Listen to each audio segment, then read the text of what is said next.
Hello everybody and welcome back to BEERANID 40K as we continue our Genestealer Cult 8th edition overview tactics series with a look at the Magus. So the Magus is our most prominent and invisible psyker in our army. When they think of the psyker for Genestealer Cults, a lot of times they don't think of the Patriarch, even though the Patriarch is a psyker. It's the Magus that pretty much gets locked into that slot. So a lot of people already have a good idea for how the Magus works. Most of the tactics kind of things that I read out there are pretty much spot on, but I think with the 3 Broodmind abilities that he has access to, I would just give my opinion on what I think the best are and what situational kind of uses are best to take and use for what you want to do with him.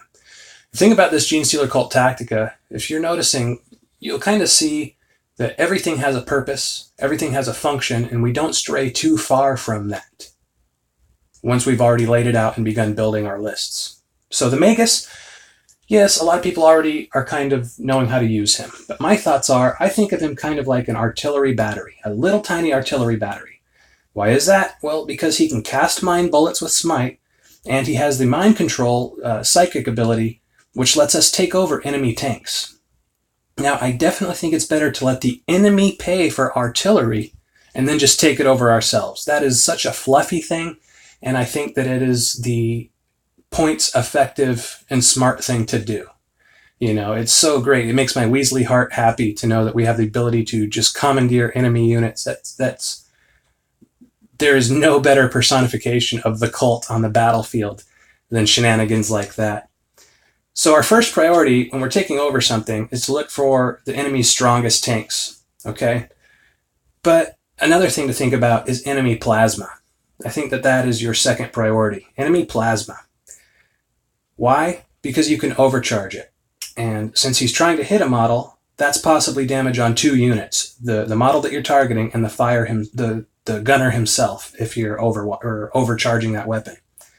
So that's damage to a potential 2 units, and in fact, the enemy gets a chance to reroll, which could potentially take up a command point from the enemy.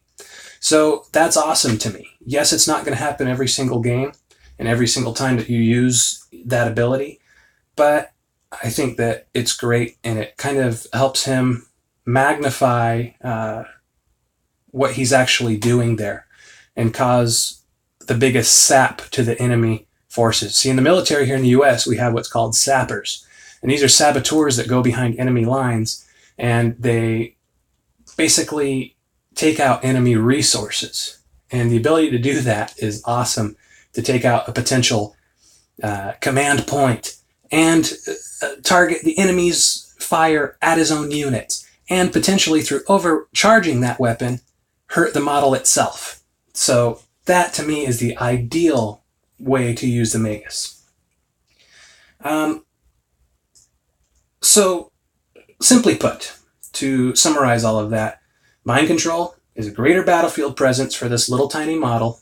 He can do that, cast that within 18 inches of himself, and then you get the firing range of the enemy artillery or model. So that helps him potentially gain his points back quicker, because it's not just him firing, shooting, doing these things.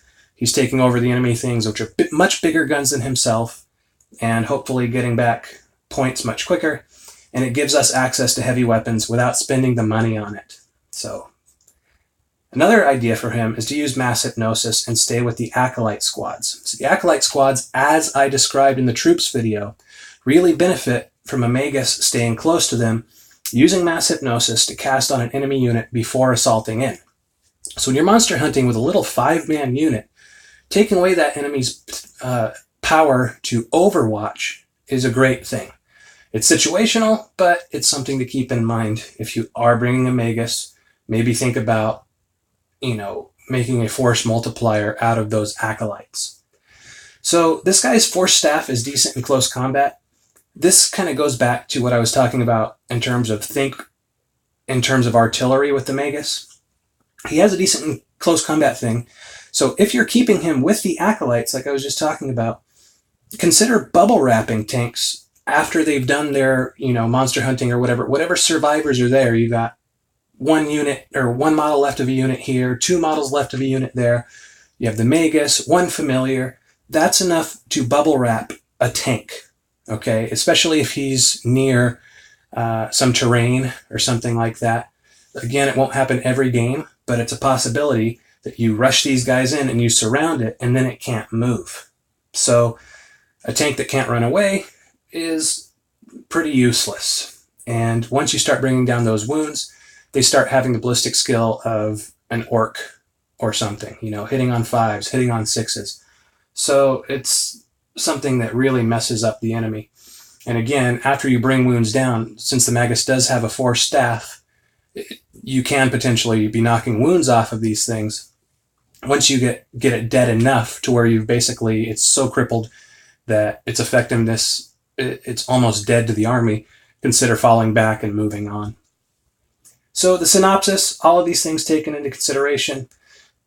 If you've watched these videos so far, you know that in terms of just pure HQ choices, the Primus is first. The Primus is number 1. In fact, it's number 1 and number 2. You want 2 Primuses in your list to cult ambush a squad of Genestealers each and get them where you need to go. But the Magus is a great optional buff. And again, if you're thinking in terms of artillery, doing what I'm saying, he can help your army.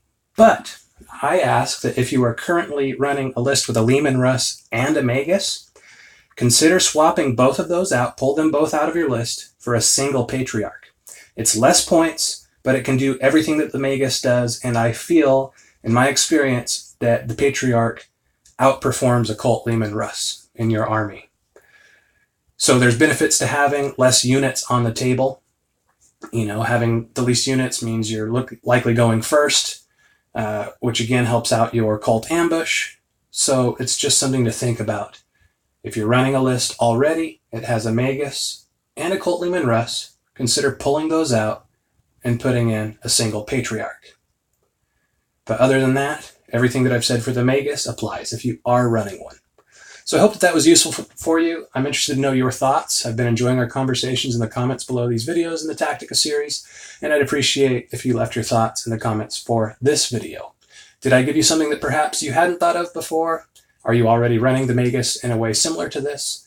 And are you going to be trying, like I said, and if you are running a Magus and a Cult Leman Russ, pulling both those out for a single Patriarch and spreading the remaining points elsewhere, like for more Genestealers? Hint, hint. So I'd love to know, like I said, your comments and the thoughts below. I thank you guys for the likes, comments, and subscribes we've had so far. The channel is just about a week old now, and it's been very interesting, and I look forward to it continuing to grow with you. So this is BEERANID 40K. See you again next time.